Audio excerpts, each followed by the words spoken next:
Bom, olá. Olá, eu vou estar falando sobre o artigo que eu escolhi, é a influência da cobertura de solo e das doses de nitrogênio na cultura do milho safrinha.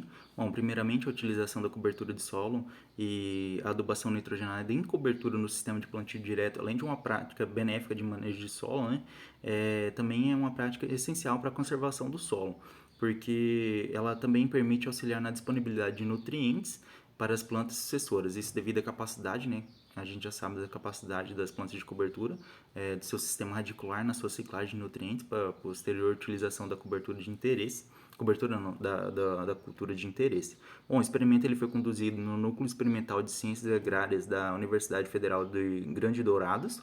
O delineamento, isso no Mato Grosso do Sul, o delineamento experimental foi de blocos ao acaso de esquema fatorial de 3x4, sendo 3 coberturas de solo, o capim mocuna preta, o capim camalote e a crotalária, uma leguminosa, e 4 doses de nitrogênio, 0, 40, 80 e 120 kg respectivamente, com 4 repetições. Bom, foram avaliadas a altura de planta, a inserção da espiga, o diâmetro do colmo, o diâmetro do comprimento de espiga e o peso de 100 gramas, e a produtividade. Bom, aqui nesse artigo eu vou estar mostrando um pouco para vocês do que a gente, as análises que a gente fez, né? E o que a gente aprendeu com essas análises na disciplina de experimentação. Bom, só falando um pouco aqui sobre os materiais e métodos também, né? É, o experimento, o local, ele tinha 458 metros de altura, né? Essa região no qual fizeram esse experimento. O solo da área experimental é classificado como latossolo vermelho disférrico, de textura argilosa, sob vegetação de cerrado. Foi semeado em sistema de plantio direto, né? Bom, a adubação que foi feita a fonte de nitrogênio utilizada foi a ureia. O, o milho utilizado foi o milho da Decalb, DKB 350. E, o, e nesse caso aqui, essa adubação de nitrogênio ela foi feita manualmente a lanço sobre a superfície do solo em uma única aplicação no estágio de 4 folhas completamente desenvolvidas, utilizando a ureia como fonte de nitrogênio. Bom, entre esses análises foram submetidos a análise de variância quando as medidas apresentavam nível de significância, foi comparada pelo teste de Turkey a 5% de probabilidade para cobertura de solo. Para as doses de nitrogênio foram realizadas análises de regressão. Bom, como vocês podem ver aqui o teste de Turkey, a gente não observa diferença praticamente entre o capim mocuna e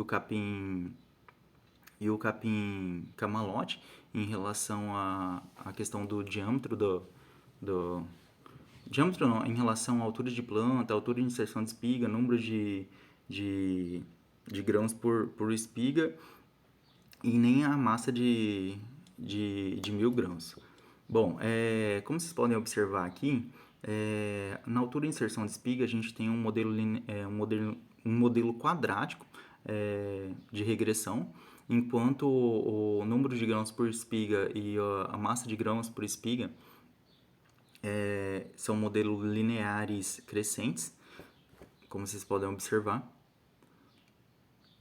Para a variável produtividade de grãos, a cobertura do solo mocuna preta e o capim camalote diferindo significativamente da crotalária e respectivamente, né? Deu ali 793 e 647 quilos por hectare. Já nesse caso aqui, já pegando como comparação a tabela 2 ali, que já é outros dados, que é o diâmetro base de colmo, comprimento de espiga, diâmetro de espiga e massa de 100 grãos e a produtividade foram avaliados nessa segunda tabela com o teste de Turkey e também foi expressa na forma de regressão linear e também quadrática. Essa A e B, a gente pode observar uma equação linear crescente, né, no caso diâmetro de base de colmo e a comprimento de espiga. E já quando a gente observa o diâmetro de espiga, a gente consegue observar que, no caso ali, o mocuna preta, ele está em uma regressão quadrática, né? Ele tem um ponto máximo, a gente olhando ali dá para observar, deve ser em torno de 60, 60 e algumas coisas.